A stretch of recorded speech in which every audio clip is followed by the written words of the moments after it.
지난주와 그 동일하게 앞에 저기 이하준, 정서진 유치부에서 예배를 와서 찬양을 함께 드리겠다고 굳은 의지를 가지고 앉아있네요. 네. 그것도 제 앞에 나와 있습니다. 네, 우리 함께 이 아이들과 예배를 잘 드렸으면 좋겠다 생각드립니다. 예배 드리기 앞서서 우리 박수 한번 치고 시작했으면 좋겠습니다. 네, 시간이 흐를수록 지금도 그렇지만 우리가 새로운 예배당을 갔을 때는 오후 예배 때도 오후 성경 강의죠. 그때도 원래 오전 예배만큼 사람들이 많았으면 하는 소망이 많이 있습니다, 여러분들. 네, 점심 맛있게 드셨습니까? 네. 수박도 맛있게 먹고 정말 잘 먹었던 것 같습니다. 우리 오늘 찬양 드릴 때 찬양집 가지고 계신 파란색 찬양집에 있는 찬양입니다. 189번 여호와를 즐거이 불러라는 빠른 찬양인데요. 우리 함께 기쁘게 찬양하면서 하나님을 높여드렸으면 좋겠습니다. 여호와를 즐거이 불러.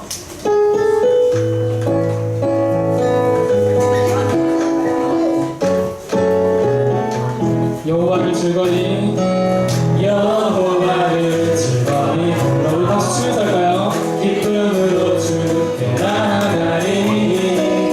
여호와 하나님 주의 백성 기르시는 양이라. 여호와를 즐거이 불러.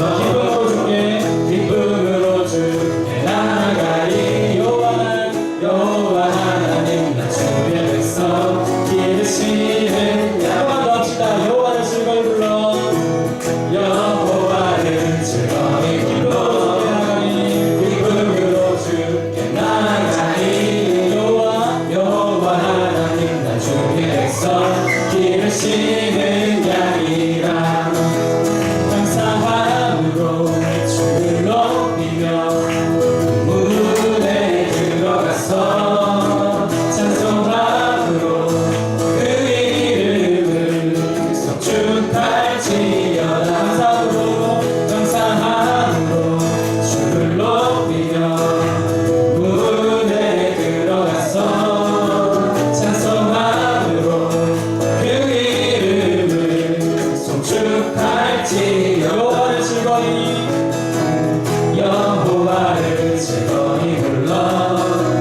기쁨으로 주께 나아가리.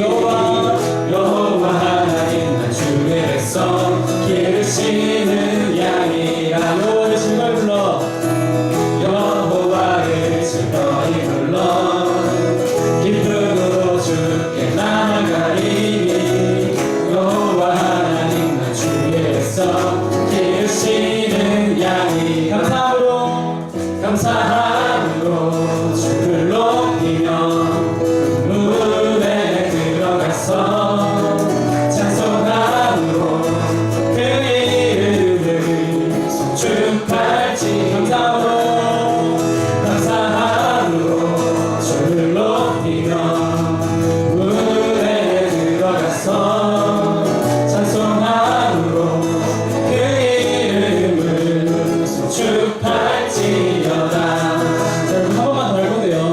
제가 이렇게 레크레이션 하는 거 이런 건 아니지만 지난주와 함께 우리가 이 아이들을 참 많이 배워야 되겠다는 생각이 듭니다. 그냥 그저 흥겨워서 그냥 찬양을 하는 것 같은데 얘들은 가사를 모르거든요.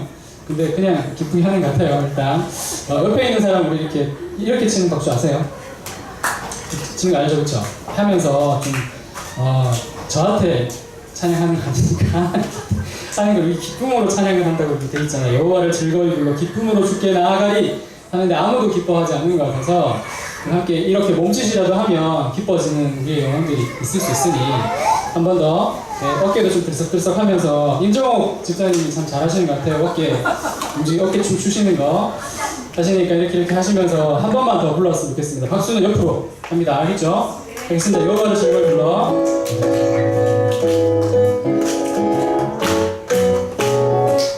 여호와를 즐거이 불러.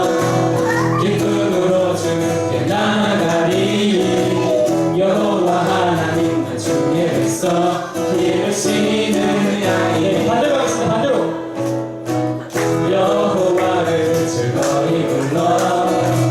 기쁨으로 주께 나아가리.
저기 이영호 집사님, 박정은 집사님 너무 즐거워하시네요. 두 분. 아, 그러세요. 생일 축하드리고. 평소에 두 분 손을 잘 안 잡는 걸로 유명하기 때문에 스킨십 하는 걸로는 농담, 깊이 받아들이시고. 농담입니다. 제가 대부분 헛소리를 잘하기 때문에. 깊은 아량으로. 정환이 얼굴을 보니까 제가. 끝까지 해, 끝까지. 끝까지 못할 것 같아서. 네. 그 기쁨을 그래도 여러분 찬양하시는 거 보니까 참 많이 좋은 것 같습니다. 우리 다음 찬양할 때는, 나는 예배자입니다라는 찬양인데요. 네. 찬양하면서 우리 삶을 통해서도 하나님이 영광 받으시는 것들에 대한 생각들을 많이 했으면 좋겠습니다. 함께 했으면 좋겠습니다. 나는 하나님을 예배하는 예배자입니다.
마지막인 것 같아요. 제가 찬양 마지막 그런 게 아니고 7월달 들어서 제가 칭찬하고 축복하는 시간, 이제 마지막 시간입니다. 다음 주는 어차피 마지막 주라 오늘은 그 모든 다른 이름과 상관없이 그 여성분들인 분들은 다 일어나시면 됩니다. 여성의 생물학적 여성인 분들은 다 일어나시면 됩니다. 본인의 나이가 들어서 여성 호르몬이 많아지시는 남성분은 일어나시면 안 됩니다. 눈물 많아지시고 하시는 분 말고요. 저는 남자이긴 하지만 여성분들이 참 많이 좋은 역할들, 교회 안에서 소금 역할들을 참 많이 감당하시는 것 같아요. 사실 남자들만 있는 곳에 가면 웃음이 별로 없거든요. 그냥 칙칙하고 자기 얘기 별로 안 하고 그냥 눈이 건조해요. 그냥 헛소리만 좀 하는 편이고. 근데 그나마 이제 교회 안에서 자매들 또 우리 누님 같은 분들도 계시기 때문에 교회가 참 많이 사랑하는 분위기가 있는 것 같습니다. 근데 그걸 가지고 다른 의미를 부여하는 건 아니지만 참 우리 교회 해아이 교회에서 이분들이 참 좋은 역할들 많이 감당했으면 좋겠다라는 생각이 듭니다. 그러면서 이분들이 정말 예배자로 잘 서셨으면 좋겠다라는 생각이 들었어요. 왜냐하면 저기 교회도 두 분이 아기띠를 하고 예배를 드리는데 저게 쉽지 않은 것 같더라고요. 네. 저희도 디모델 때 막 아기띠 메고 하면 참 쉽지 않아요. 근데 또 내 아이가 아프거나 어떤 일이 있거나 남편이 말을 안 듣거나 그러면 예배 때 집중하기 힘들잖아요. 그럼에도 불구하고 집중하러 오시고 예배 드리시고 또 기도하는 모습이 참 아름답다라는 생각들을 했습니다. 누구보다도 남자들보다도 더 큰 믿음을 가지신 분들이니 이분들이 믿음의 용사로서 헤아림에서 그 역할들을 잘 감당하실 수 있도록 해달라고 우리 남자 이름을 가지신 분들 옆에 있는 분들 보면서 축복한다고 한마디씩 해주셨으면 좋겠습니다. 열심히 하죠. 평소에 여러분들 많이 해보십시오. 네. 아내라면 당신이 있어서 참 많이 감사합니다. 그리고 옆에 있는 그냥 자매들이라면 함께 예배드릴 수 있어서 참 많이 감사합니다. 이렇게 감사합니다. 승민이 형님도 얘기 한번 하시죠. 얘기 안 하시네요. 뒤에 계시는데. 네, 이분들 정말 예배자로 잘 서실 수 있도록 이분들의 믿음이 더 많이 커져서 우리 해일교회의 그 성장들이 이분들을 통해서 일어날 수 있도록 해달라고 우리들 한 박수 한번 치렀으면 좋겠습니다. 네, 정말 감사드립니다. 다음 주도 그 다음 주도 계속해서 이 자리를 지켜주시길 바랍니다. 우리 한 번 더 예배자를 부를 때 자신이 있는 자리에서 그 예배자로서의 모습들을 한 번 더 잘 갖췄으면 하는 생각이 듭니다. 그리고 뒤에 이어서 나의 평생에 단 한 가지 소원이라는 찬양이 함께 붙어 있을 겁니다. 그 찬양을 하면서도 하나님께 우리의 마음을 드렸으면 하는 생각이 듭니다. 함께 한 번 더 불렀으면 좋겠습니다. 나는 예배자입니다.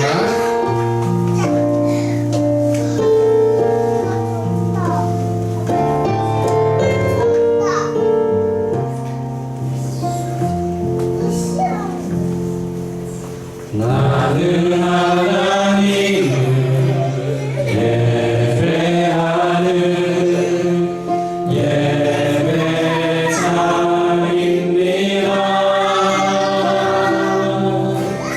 내가 서 있는 곳 어디서나 하나님을 예배합니다.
그 일에 맞췄네 주 사랑해요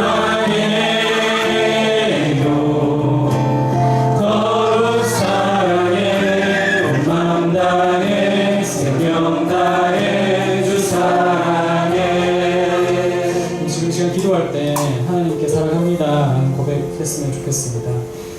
하나님은 우리를 언제부터 사랑했느냐 라는 로마서 그 책에 보면 로마서에 당연히 나오는 부분이긴 한데요, 우리가 생각하기 이전에, 우리 창세 전에부터 우리를 사랑하기 시작했다라고 합니다. 그러면 우리를 하나님의 신부로서 우리를 부르셨는데 우리는 얼마나 신랑이신 하나님을, 예수 그리스도를 사랑했는가 돌아봤으면 좋겠습니다.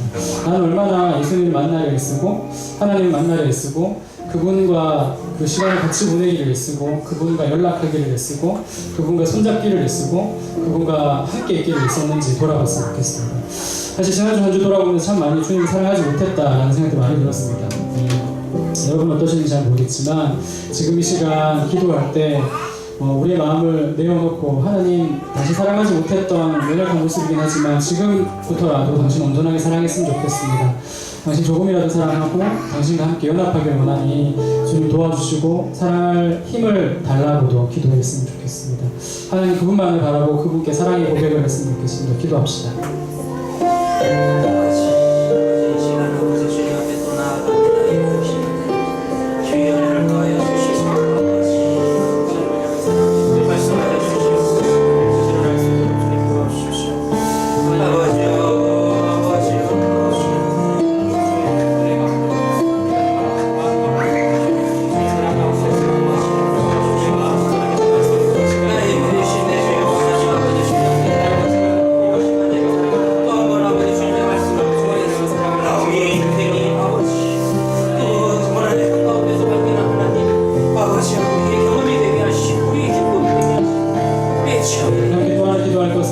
루키서를 우리가 듣게 됩니다.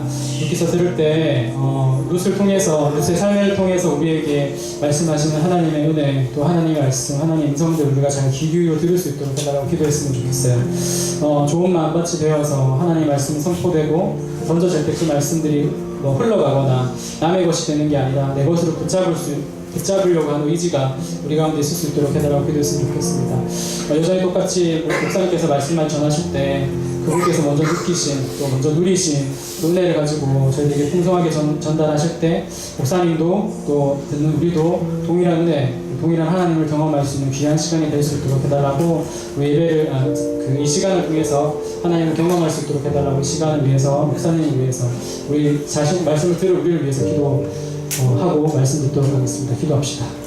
아버지, 말씀하셨습니다. 주여 주를 만나게 하시고 다시 한 번 더 아버지 주님께서 우리와 함께 하시고 아버지 건강케 하시고 바라볼 수 있는 시간을 주옵소서.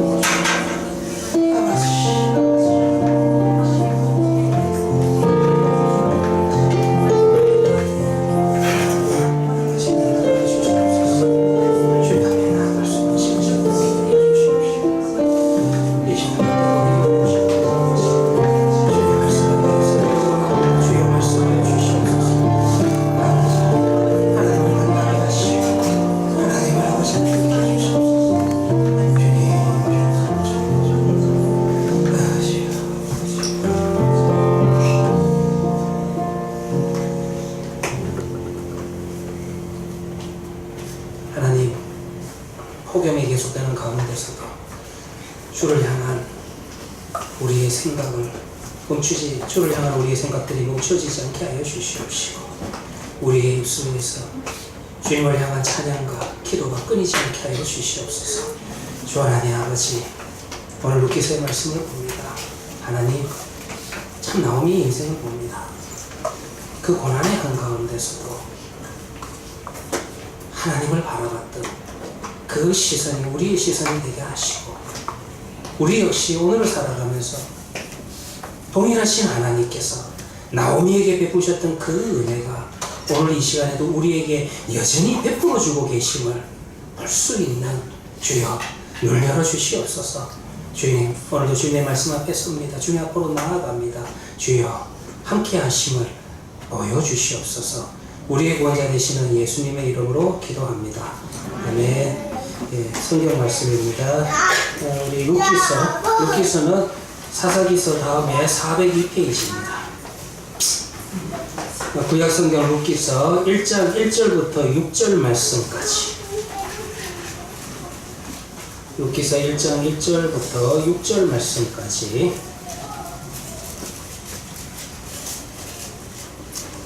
교독하도록 하겠습니다. 제가 1절을 읽고 우리 성도님들이 2절을 읽고 교독합시다. 1장 1절입니다.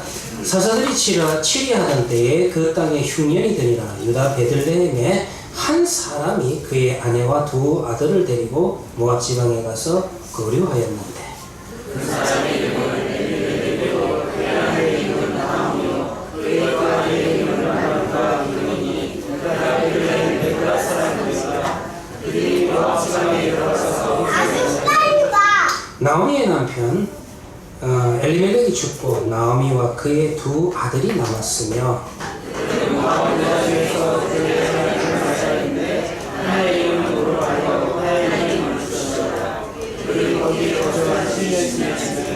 말론과 기럨 두 사람이 다 죽고 그 여인은 두 아들과 남편의 뒤에 남았더라.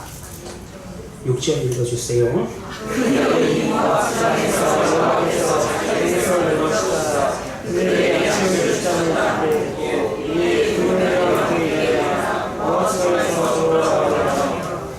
예, 제가 19절도 하나 읽어드리겠습니다. 1장 19절 보시면 이런 말씀이 있죠. 이에 그 두 사람이 베들레헴까지 갔더라. 베들레헴에 이를 때에 온 성읍이 그들로 말미암아 떠들며 이르기를 이가 나오미냐 하는지라. 이게 나오미라 하는지라. 예. 오늘 룻기서입니다. 예. 룻기서가 아마 사사기서 뒤에다가 이와 같이 편집한 이유는 역사적으로 시대적으로 같은 시대이기 때문에 사사기서가 끝나고 난 다음에 룻기서가 뒤에 붙어 있다 이렇게 볼 수 있습니다. 여러분들 보시면 1장 1절에 이 룻기서의 시대적인 배경을 이야기하고 있죠. 사사들이 치리하던 때라, 즉 사사기와 같은 시기인 것을 알 수 있는데 룻기서는 1장부터 4장까지 기록되어 있습니다. 근데 룻기서는 과연 성경으로서 하나님의 백성들에게 어떤 의미를 담고 있는가를 하나님 당신의 말씀을 이렇게 기록해서 우리에게 주셨을 때는 우리에게 무엇을 말씀하고 계시는가, 그 의미를 한번 좀 생각해 볼 필요가 있다는 것입니다. 한 세 가지 정도로 나눌 수가 있는 것 같아요. 제가 룻기서를 언제 설교를 많이 하나, 룻기서를 가지고 어떻게 설교를 많이 하시나, 제가 많이 보지는 않았지만은 다른 목사님들의 설교를 한번 본 적이 있습니다. 특별히 저도 절기 때가 되면은 절기 설교를 준비를 합니다. 사실 절기 설교가 그렇게 쉬운 거는 아니에요. 특별히 5월달이 되면은 우리 5월달에는 어린이 주일이 있고 그 다음에 5월 둘째 주는 어버이 주일이 있고 근데 5월 둘째 주에 어버이 주일에 절기 설교로 많이 하는 게 이 룻기서를 갖고 많이 하시더라고요. 대부분의 여러분들 5월 둘째 주에 룻기서를 갖고 설교를 합니까? 그 의미는 이런 의미를 좀 담고 있죠. 여기 앉아 계신 우리 시어머니들, 우리 교회는 시어머니가 있나 모르겠네. 계시네요. 예, 계시네요. 그래서 이 룻기서의 의미를 시어머니 잘 모셔라. 그러면 네가 하나님으로부터 축복받는다. 그런 의미도 있을 것 같아요. 그런데 과연 룻기서가 시어머니 잘못이면은, 물론 시어머니도 잘못이고 친정어머니도 잘못해야 되는 거지만, 잘못이면은 하나님의 복을 받는다라고 하는 유교적인 효사상에서 효사상을 강조하기 위해서 하나님께서 이 말씀을 주셨을까? 그것도 여러분들 한번 고민해 보셔야 되고, 제가 볼 때 이 첫 번째는 거의 그 의미가 없어요. 두 번째로 룻기서의 의미를 좀 생각해 보면은 이런 의미를 가집니다. 봐라. 이방인 모함 여인이라 할지라도 하나님을 믿을 수가 있다라고, 이제 하나님의 구원 역사에 대해서 이방인도 구원받을 수 있다라는 신학적인 이유를 좀 이야기하시는 경우도 있습니다. 이건 틀린 건 아니에요. 근데 이것도 제가 볼 때는 약간 한 2% 부족하지 않나. 점수로 매긴다면 한 70점 정도 받게 되지 않냐. 과연 룻기서가 물론 구약에서 대표적으로 언약 백성으로 들어온 예수님의 족보에 들어가는 그와 같은 이제 이방 여인 중에 하나가 되었지만은 그 이야기를 하기 위해서 또 룻기서를 기록했나. 제가 볼 때는요, 좀 더 이 두 번째 그 룻기서의 이유가 틀린 것은 아니지만은 이 두 번째 이유를 좀 더 확대해야 될 필요가 있지 않나 이런 생각을 합니다. 결국은 뭡니까? 룻기서에서도 하나님의 사랑이에요. 우리 성경 전체가 다 그러하지만 정말 구원하시는 하나님의 사랑, 그것을 룻기서에서 우리는 또 여전히 들여다봐야 된다는 것입니다. 마치 어떻게 이야기해야 될까요? 하나님이 세상을 이처럼 사랑하사. 정말 그 말씀이 오늘 본문에서도 나타나고 있다는 것입니다. 시편 23편의 시인의 고백처럼 여호와는 나의 목자가 되시니 나를 푸른 초장과 잔잔한 물가로 인도하신다라고 이야기하는 그와 같은 하나님의 사랑과 하나님의 인도하심과 하나님이 얼마나 신실하신지 그 사랑과 인도하심과 신실하심이 만나는 장소가 바로 룻기서다. 그렇게 볼 수가 있다는 것입니다. 여러분들 약간 제가 강의 안에도 적어놨지만은 우리 신약에는 선한 사마리아인에 대한 비유가 있습니다.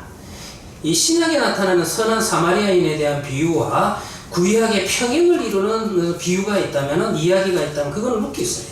그와 평행을 이루는 선한 모압인에 대한 이야기가 있다. 이 모압인이 바로 룻이죠.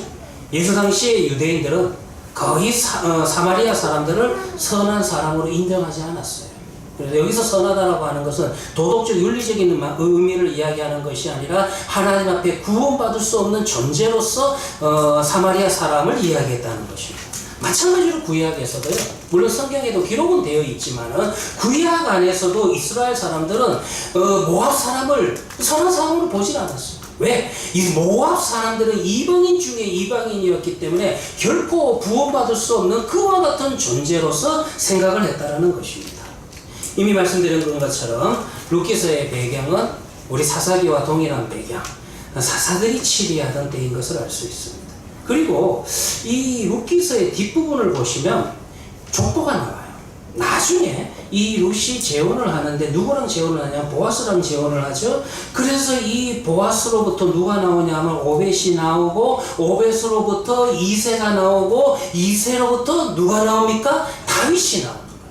그러니까 이 룻기서는 또 누구랑 연결이 되냐면 뒤에 사무엘서의 중심 인물이라고 할 수 있는 다윗과 연결되는 그런 연결, 사사시대와 다윗 왕국 시대를 연결하는 연결고리의 역할을 하고 있는 거예요. 그렇기 때문에요, 그렇게 본다면 뭐 보아스가 한 3대 정도 앞서죠.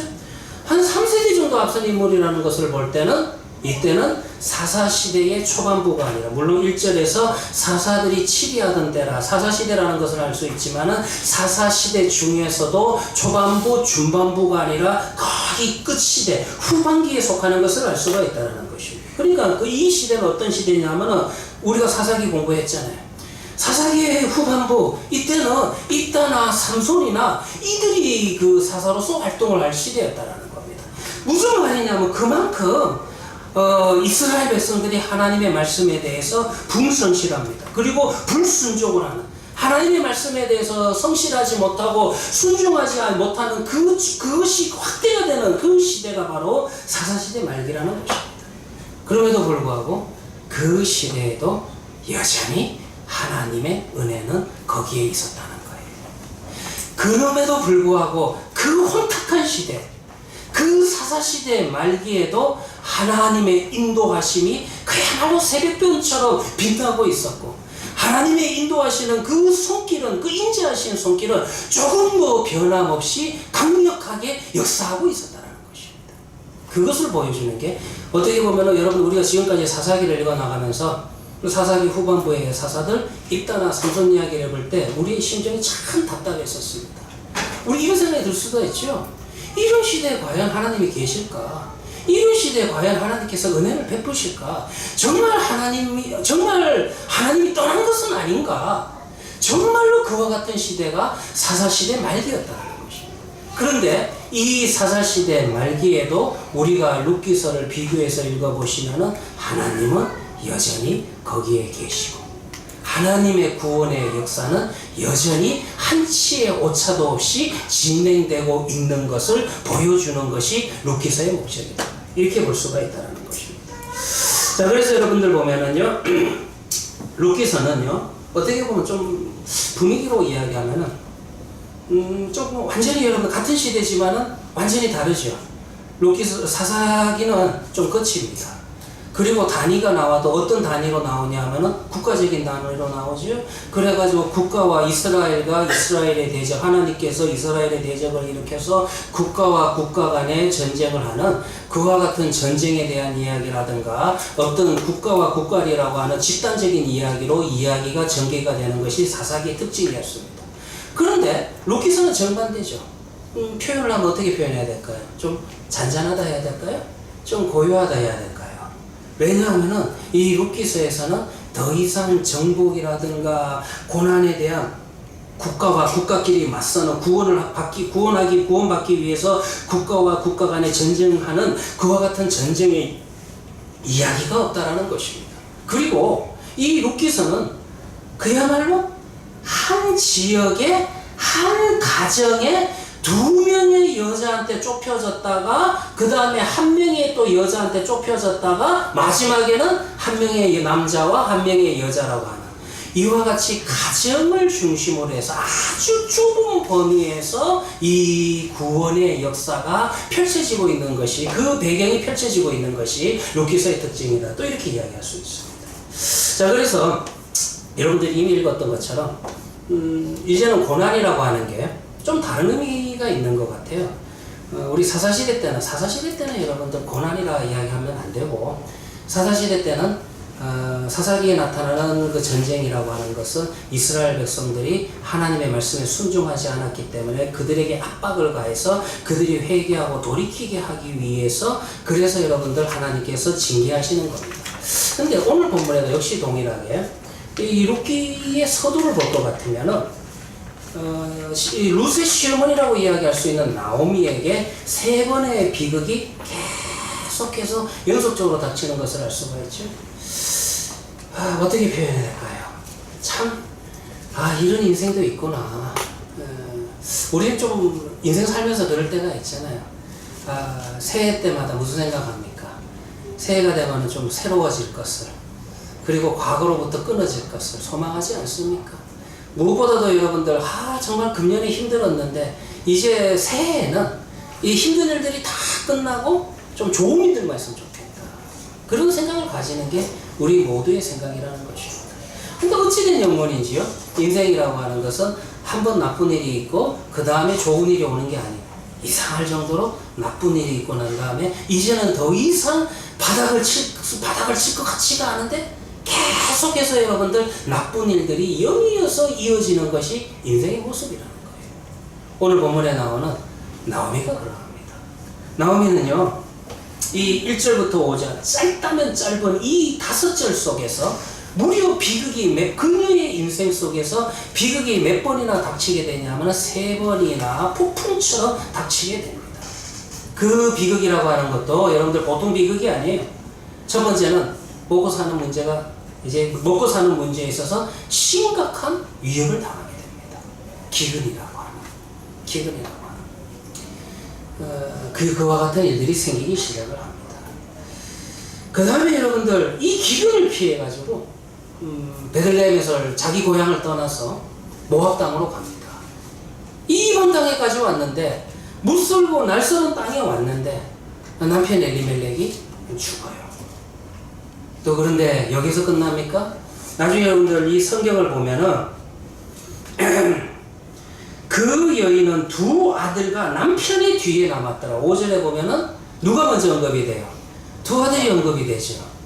그래도 나오미에게는 남편이 죽어도 아들이 2이가 있으니까 그래도 이때의 슬픔은 좀 덜했을 수도 있다라고 생각합니다. 그런데 어떻습니까? 여기까지는 그래도 일반적인 인생이라 그럴 수 있다 생각할 수 있을지언정 웬일입니까? 그 다음에는 2 아들이 먼저 죽게 된다는 것입니다. 아마 이 슬픔이 굉장히 컸던 것 같아요. 그러니까 5절에서도 남편과 아들이 죽었더라 이렇게 표현하는 게 아니라 어떻게 표현하고 있어요? 2 아들과 남편이 죽었더라 그렇게 표현하고 있다는 것입니다. 자, 5절 집중해 볼까요? 그 여인은 2 아들과 남편의 뒤에 남았더라. 이것이 지금 나오미가 처해 있는 상황이에요. 그러면 우리는 이 성경을 읽으면서 그녀의 삶을 들여다보면서 이런 질문이 던져지게 되겠죠. 과연 나오미가 구원받을 수 있는가? 그걸 보시면 돼요. 루키서 전체가 무엇을 기준으로 하고 있냐면 과연 지금 이런 상태에 있는 나오미가 우리가 여러분들 구원이라고 하는 것은 지난번에도 이 주일날 오전에도 설계했다시피 1차적인 의미는 내 육신의 환란에서부터 벗어나는 것도 구원의 의미를 가지고 있습니다. 그렇기 때문에 1차적으로 육신적인 면에서 보면 지금 이런 상태에 놓여있는 이렇게 밑바닥까지 치고 들어간 더 이상 내려갈래야 내려갈 데 없는 나오미의 인생이 과연 이 인생의 문제가 해결될 수 있는가? 우리 여러분들 어떤 그 일반적인 사고로 볼 때 불가능합니다. 지금 고향에서 땅 다 팔고 이미 귀근이 들어가지고 그랬던 것 같아요. 그래서 자기 고향 땅도 버리고 모압 땅까지 가가지고 거기 이방 땅에서 남편도 죽고 그리고 그 다음 의지하며 살아야 되는 두 아들조차 손자도 없는 상황에서 자녀도 얻지 못한 상황에서 두 아들이 다 죽어버렸어요. 아무도 없어요. 누가 했어요? 과부만 세 명 남았잖아요. 나오미와 그리고 두 아들의 며느리들 둘만 남은 거예요. 이런 상황에서 과연 나오미가 이 고난과 환란을 헤치고 나올 수 있을까요? 이 이야기를 여러분들 영적으로 또 한번 우리가 적용을 한다면 과연 이런 상태에 놓여있는 나오미가 구원받을 수 있는가? 그것을 여러분들은 이 루키서를 통해서 보셔야만 된다는 겁니다. 근데 제가 이게 여러분들 주제예요. 저하고 여러분들이 이제 루키서를 함께 읽어 나갈 때에 잊지 말아야 될 게 뭐라고요? 과연 이런 상태 속에서 나오미가 구원받을 수 있는가? 그게 다 여러분들 이거 루키서의 그 주제를 집중하라 그랬어요. 근데 왜 내가 이 말씀을 드리냐 하면은 루키서 1장 1절부터 5절은 루키서의 서론에 해당되는 부분인데 대부분의 이 루키서 서론에 대한 설교는 어디에 치중하냐 하면은 많은 주석가들이나 많은 설교자들이 이 단락에서 지금 왜 이와 같이 벌받았는지 왜 이 가정에 이런 저주가 임했는지 저주의 이유를 찾는 데 집중을 하는 거예요. 우리도 그래요. 제가 여러분들 성경 읽어 나갈 때 핵심 주제를 보시기 바랍니다. 이미 말씀드린 것처럼 루키서의 핵심 주제는 뭐라고요?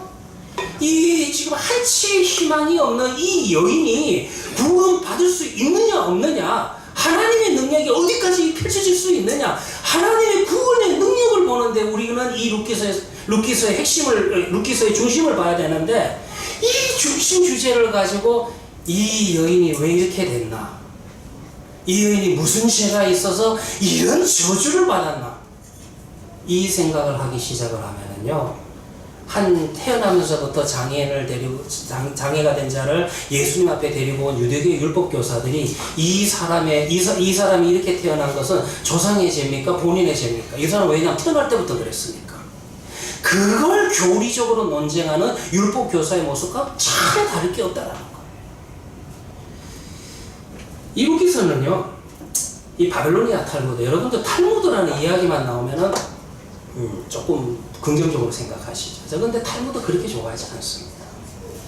탈무드가요, 그 성경을 해석한 내용들을 보면요, 제대로 해석하는 게 없고 전부 다 굉장히 여러분들 그 율법적으로 해석을 해요. 굉장히 정지하는 식으로, 그런 식으로 여러분들 성경을 해석하는데, 이 바벨로니아 탈무드에 보면은 지금 엘리멜렉과 말론과 기론이 죽은 이유를 어떻게 그 랍비들은 설명을 하냐면은, 이들이 약속의 땅, 얘들은 무조건 성전과 이스라엘 땅, 이게 중요한 겁니다. 오늘 오전에도 그 이야기 했잖아요.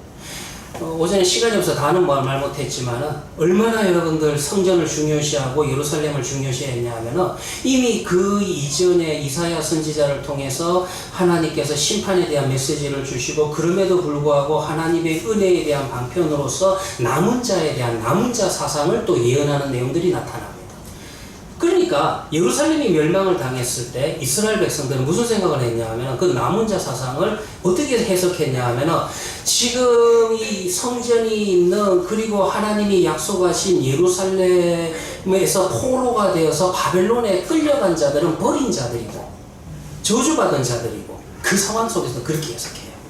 그리고 끌려가지 않고 솔직히 안 끌려간 이유는 뭐냐면 너무 바벨론의 그 느부갓네살이 볼 때 한심한 것들이 별 볼 일 없는 것들에서 원래 아주 여러분 별 볼 일 없는 사람들만 남겨놓은 거거든요. 제사장과 왕족들과 귀족들은 다 잡아갔어요.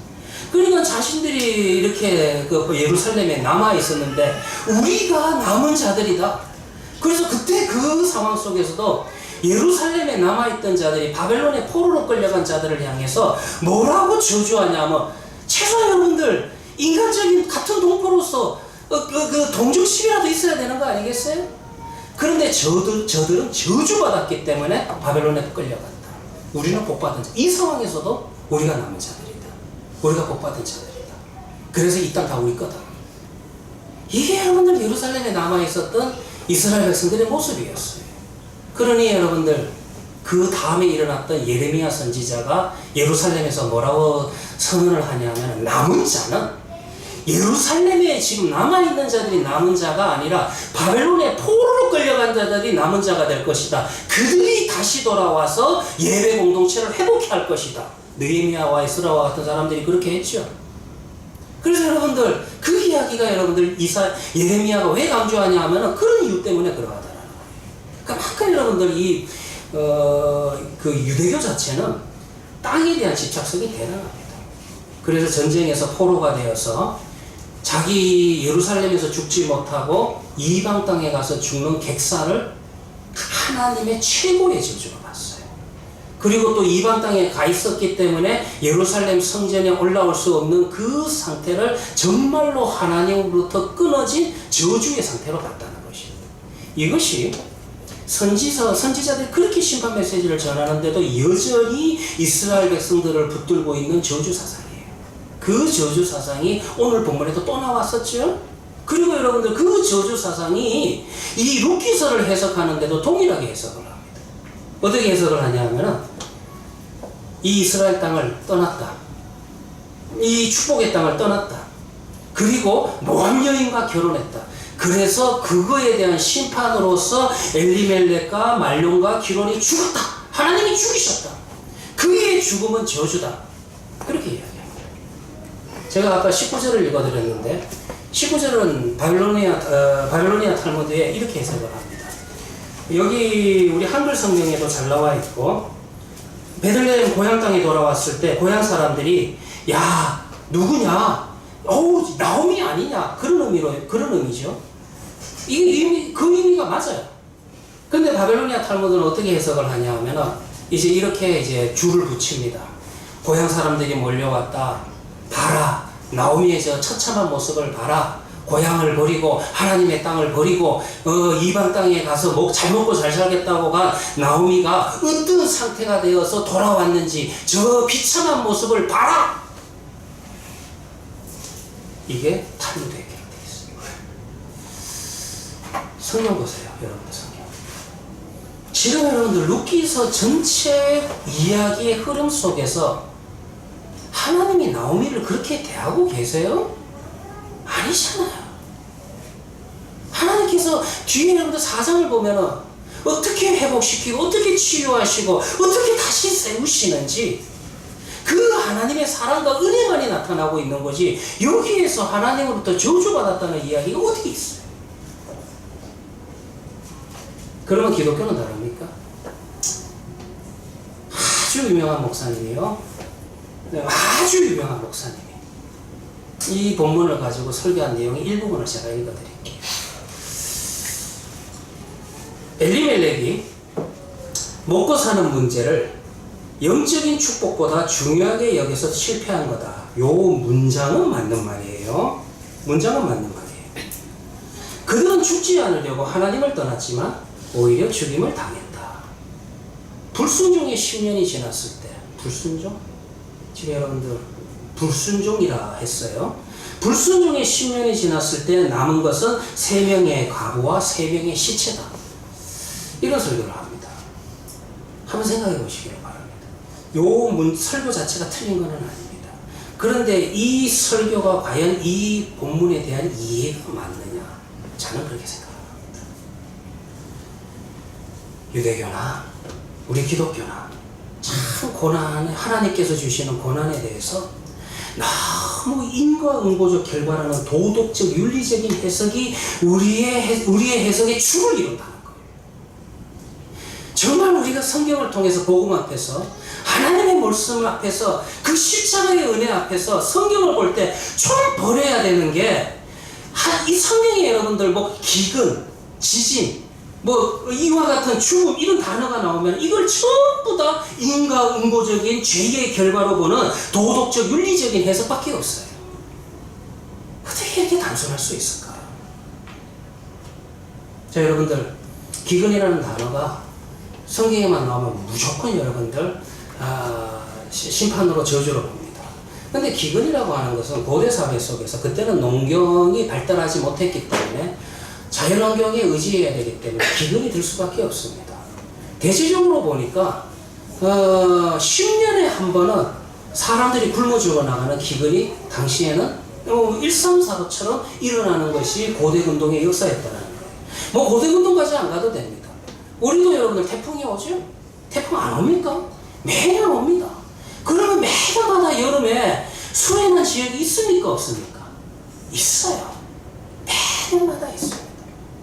그 모든 것을 때로는 이건 자연현상으로서 인간이 하나님 앞에 지혜를 가지고 미리미리 대비하고 뭐 뚝을 삭타든가 물난리가 났을 때 좀 더 뚝을 높인다든가 좀 더 안전하게 강을 수로 사업을 한다든가 그와 같은 경우를 통해서 이와 같은 재해로부터 피할 수가 있는 거예요. 그것도 하나님께서 우리 인간에게 주신 지혜입니다. 그런데 성경에서 자연적인 재해를 선지자들에게 이거는 자연적인 재해가 아니라 내가 너희들을 죄를 심판하기 위해서 너희들이 하나님 앞에 회개하고 돌이키기 위해서 하나님께서 압박을 가하는 거다라고 해석을 하실 때가 있어요. 그때는 여러분들이 하나님께서 선지자에게 예를 들면 메뚜기 재앙이라든가 기근이라든가 지진과 같은 것을 이거는 너희들이 회개하고 돌이키기 위한 도구로서 전쟁이라든가 내가 사용하는 거다라고 분명히 말씀하십니까? 안 합니까? 분명히 말씀하세요. 근데 그렇다고 해가지고 우리가 A에서 B가 됐다고 해서 전에도 그런 이야기 했죠? 한번 미리암이 모세에게 대들었다가 하나님이 주신 권위에 대한 순서에 대한 질서에 대한 심판으로서 미리암이 나병에 걸렸어요. 그러면은 거꾸로 가면 안 되죠. 미리암이 걸린 나병은 하나님께서 회개하라는 그와 같은 사인이에요. 그런데 나중에 여러분들 나병에 걸린 사람들이 전부 다 하나님으로부터 저주받은 사람들이에요. 그건 아니라는 거예요. 근데 우리는 이 저주 사상이 얼마나 우리가 죄성이 있어서 그런지는 몰라도 이 저주 사상이 굉장히 뿌리가 깊습니다. 하나님의 은혜의 말씀 앞에서도 구원의 역사 앞에서도 하나님의 은혜를 보는 것이 아니라 하나님의 구원 앞에 감격해 나가는 것이 아니라 그냥 여러분들 도덕적이고도 윤리적인 그런 하나님이 저주했어. 하나님이 심판받은 거야. 그런 해석이 주를 이루게 된다는 것입니다. 여러분들 여기 기근이 들었어요. 이게 여러분들 하나님의 심판인지 아닌지는 성경에 지금 루키스에 있습니까? 없습니까? 이것이 하나님의 심판의 그 결과로서 기근이다라는 말은 없어요. 사사기를 보세요. 사사기에는 전쟁이 났을 때 어땠습니까? 이 전쟁이 왜 하나님이 전쟁이 일으켰는지 하나님의 심판의 결과라는 것이 사사기를 읽을 때 있었어요? 없었어요? 항상 있었어요. 근데 이번에는 없어요. 그냥 기근이 들었습니다. 그러면 여기서 또 한번 설명해 볼까요? 그러면 기근이 들면 이방 땅에 가면 안 됩니까? 안 됩니까? 창세기 보세요. 우리 믿음의 조상 아브라함님 갔어요? 안 갔어요? 네, 기근이 들었을 때 얼마나 좋다고 애굽 땅 갔어요. 그렇게 이야기하면 야곱도 나중에 기근이 들었을 때 어디로 갑니까? 아예 그냥 자기 그냥 식구들 70명 다 이끌고 어디로 가요? 애굽으로 가요. 그럼 얘들도 다 죽어야 되는데? 아니잖아요. 그런 해석도 할 필요가 없고. 그리고 이방 여인하고 결혼했다. 이게 유대교가 이런 해석을 좀 많이 하는데 이것도 웃기지 않습니까? 지금 이 본문에서 지금은 1장은 초반부는 나오미가 주인공이지만 결국 핵심적으로 주인공은 누굽니까? 하나님께서 구원의 역사로서 앞으로 다윗의 후손으로 오실 예수 그리스도를 세우시기 위해서 세우신 여인이 누구예요? 룻 아니에요? 모함 여인, 이방 여인 아니에요?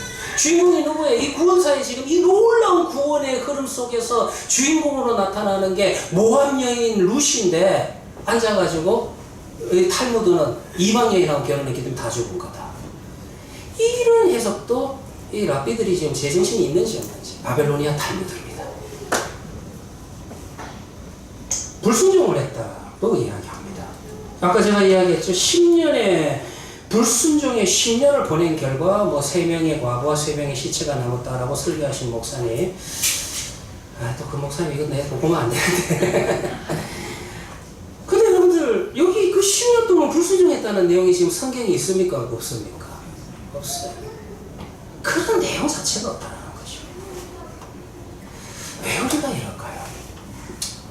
왜 우리 기독교인들이 참 신학적으로 중요한 주제 중에 하나예요. 고난이라고 하는 주제를 이렇게밖에 해석하지 못하는 걸까? 한 사람의 고난과 재앙을 보면서 왜 이렇게 이론적으로 해석하려 하는 이런 태도는 어디서부터 시작되는 거예요? 이 고난을요, 자꾸 여러분들이 이론적으로 해석하려 하면 결국은 그 다음은 판단과 정죄의 자리밖에 없습니다. 이런 여러분들 태도는 비극을 당한 사람을 돕는 게 아니라 더 큰 좌절에 빠지게 된다는 것입니다. 이 욥기서가 참 이게 잘 나오죠. 우리 욥기서 한번 1장 1절 한번 쳐서 언제 또 여러분들 또 욥기서도 한번 성경 공부해야 될 텐데.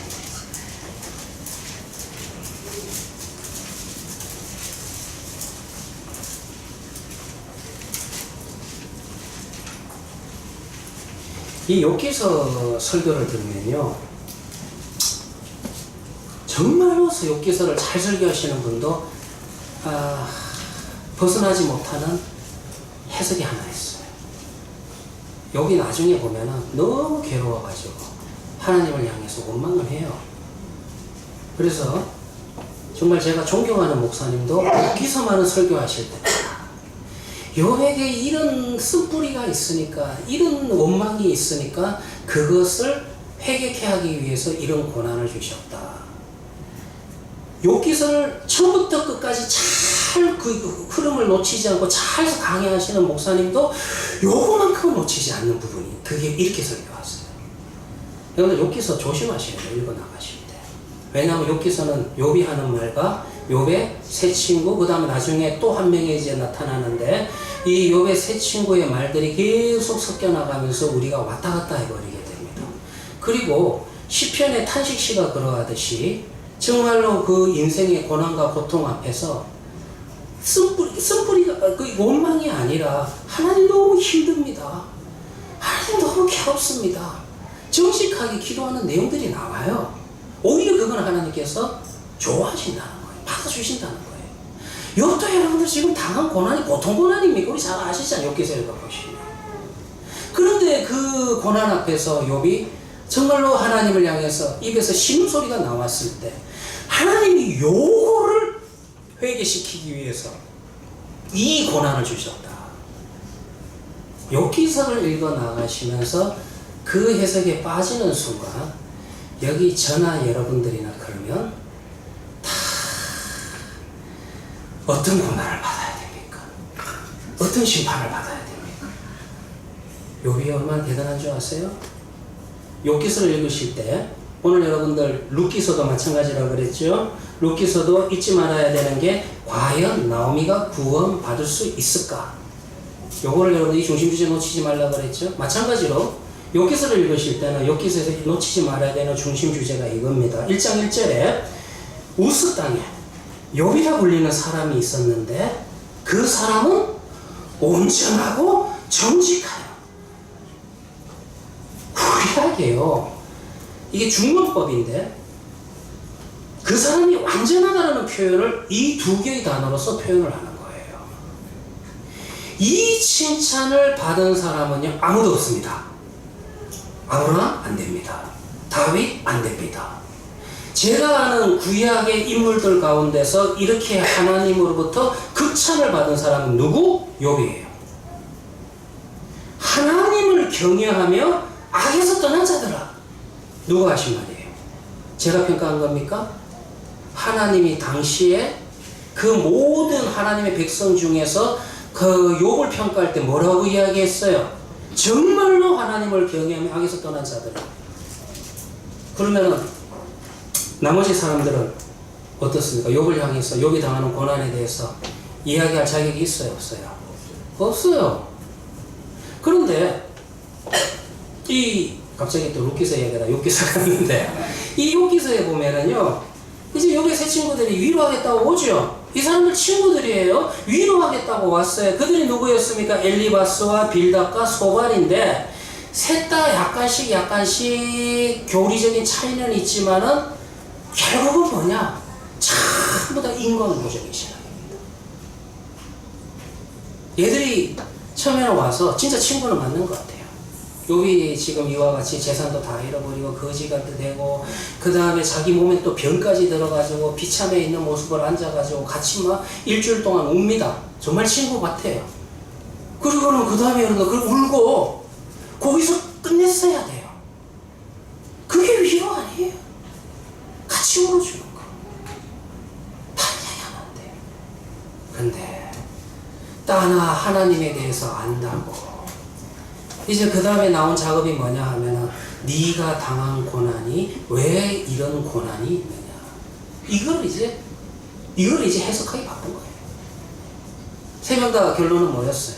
세 명 다 결론은 네가 뭔가 숙련한 죄가 있어. 그래서 네가 이렇게 심판받는 거야. 이게 세 명의 결론이에요. 친구들이, 여러분 이 친구라고 와가지고 결국은 하는 말이 이 말을 하고 있는 거예요.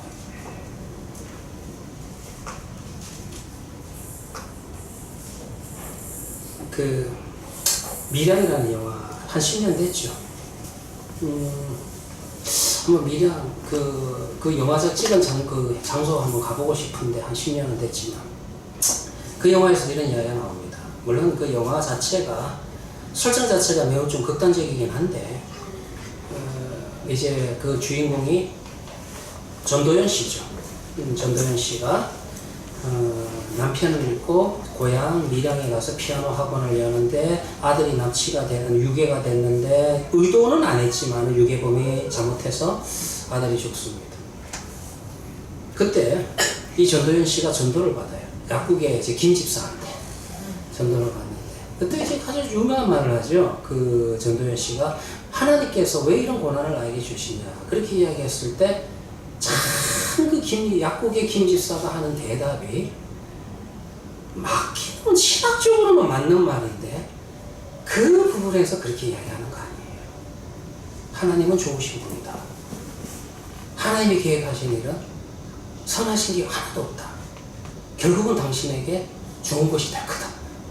하나님은 좋으신 분이다. 이런 이야기를 해요. 결론적으로 정답은 맞아요. 정답은 맞지만 그 상황에서 그 지금 감독이 과연 이 상황에서 이 이야기를 할 수 있느냐 그 이야기입니다.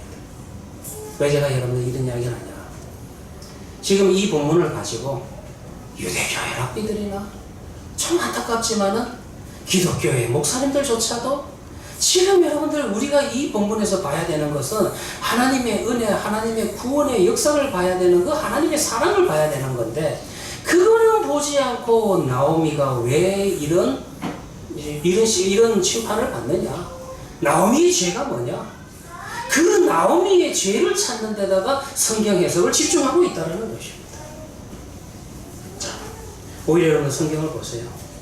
룻기서는요, 한 5개의 단락으로 나눌 수가 있는데 이 5개의 단락이 지리적인 배경을 갖고 있습니다. 이게 왜 이런 해석 자체가 틀리냐 하면은 분명히 룻기서의 서론에는 나오미의 가정에 궁핍함이 닥쳤습니다. 기근이 닥쳤어요. 그런데 룻기서의 뒷부분을 가면 어떻게 됩니까? 이 궁핍함이 뭐로 변합니까? 그야말로 풍성함으로 변화가 되죠. 기근이 뭐로 변합니까? 정말로 먹고 살 것이 많아지는, 먹고 살 문제가 없어지는 그와 같은 축복으로 변하는 거예요.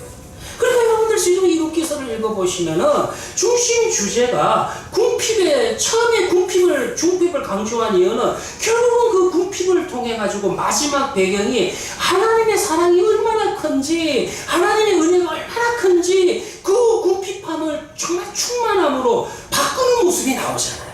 그거를 이야기하기 위해서 이렇게 시작하는 건데, 우리는 서론에 앉아가지고 이 나오미를 정지하게 바꾼다는 거예요. 기근의 이유가 뭡니까? 모릅니다. 그냥 자연적으로 여러분들 기근이 생겼을 거예요. 우리가 여러분들 요한복음 11장 4절 한번 볼까요? 요한복음 11장 찾아봅시다.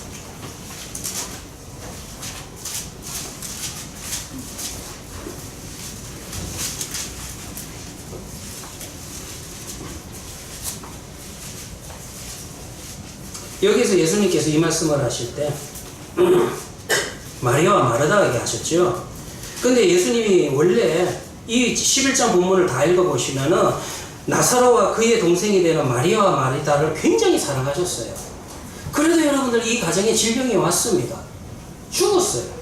그러면 여러분들 당시 유대교의 관점에서 질병이 와서 오빠가 죽었다는 것은 하나님의 저주를 받았다, 이런 단순한 해석이 나오는데, 예수님은 그 나사로가 죽은 것을 뭐라고 이야기하셨어요? 4절에 보면 예수께서 들으시고 이르시되 이 병은 죽을 병이 아니라 하나님의 영광을 위함이요, 하나님의 아들이 이로 말미암아 영광을 받게 하려 함이라. 때로는요, 고난이라고 하는 것도 하나님께서 허락을 하시고 하나님께서 축복의 통로로 사용하시고, 때로는 여러분들 축복보다 고난이 하나님의 이름을 드러내고 하나님의 영광을 드러내는데 훨씬 더 유리한 도구가 된다는 거예요. 성경에 그런 이야기 얼마나 많습니까? 그런데도 여러분들 우리는 이런 이야기 단어만 나오면은 어찌된 영혼인지 모두 다 그냥 획일적으로 하나님의 심판, 하나님의 저주, 그렇게 몰려간다는 거예요. 우리가 여러분들 이런 성경을 읽어 나갈 때는 성경 자체를, 물론 여러분들 하나님이 도덕적이고 윤리식입니다. 그러나 우리가 성경의 이와 같은 고난의 이유를 도덕적으로 윤리적으로 해석하려는 그와 같은 저주 사상적인 그런 해석은 버려야 돼요. 한동안 여러분들 우리 한국교회에 참 휩쓸었던 해석 중에 하나가 가게에 흐르는 저주를 끊어라. 참 그 이야기가 많이 나왔었습니다. 성경 좀 보세요. 어찌 하나님께서 아비의 죄를 아들에게 묻습니까? 하나님은 아비의 죄를 아들에게도 묻지 않고 아들의 죄를 아비에게도 묻지 않습니다. 물론 죄성을 갖고 있는 우리 인간은요, 연좌제 없다 해도 연좌제 다 합니다. 우리 연좌제 얼마나 해요? 지금도 여러분들 물론 7.18을 척결 못한 것이 한국 근대사의 역사 속에 안타까운 것은 있지만 지금도 앉아가지고 7.18의 3대 손이다 하면서 계속 여러분들 정죄합니다. 정죄하는 걸 좋아하는 것이 인간의 저주사상, 그 쓴뿌리 죄성 중에 하나라는 거예요. 그런데 여러분들 그렇기 때문에 우리 가게에 흐르는 저주, 그와 같은 의미 속에서 가게에 흐르는 저주를 끊어라. 그래서 우리에게 무슨 악한 습관이 있으면은 네가 잘못하면 자녀가 저주받는다, 자녀가 저주받는다. 그런 이야기하면 여기 어머니가 되신 여집사님도 아버지도 마찬가지입니다. 더 섬찟섬찟하죠. 네, 여러분도 한번 그렇게 해볼까요? 감기 걸려가지고 냉방병 걸려가지고 애가 콧물 질질 흘리면 네가 기도 안 했어 그래. 그렇게 해석하기 시작하면요, 기도도 열심히 할 것 같아. 근데 제가 그렇게 설교 안 하는 이유는 하나님이 그렇지 않다는 거예요. 하나님은 독생자를 주시기까지 그 사랑으로 우리에게 다가오셨는데, 하나님은 여러분들 사랑으로 우리를 구원하셨는데 왜 우리는 하나님의 사랑 앞에서 그 사랑을 풍성히 누리는 게 아니라 우리 스스로 앉아가지고 저주 사상에 갇혀가지고 그냥 도덕적으로 율법적으로 그런 어떤 종교 행위적으로 하나님 앞에 나아가냐 이거예요. 이 부분 역시 한번 생각해 보자라는 것입니다.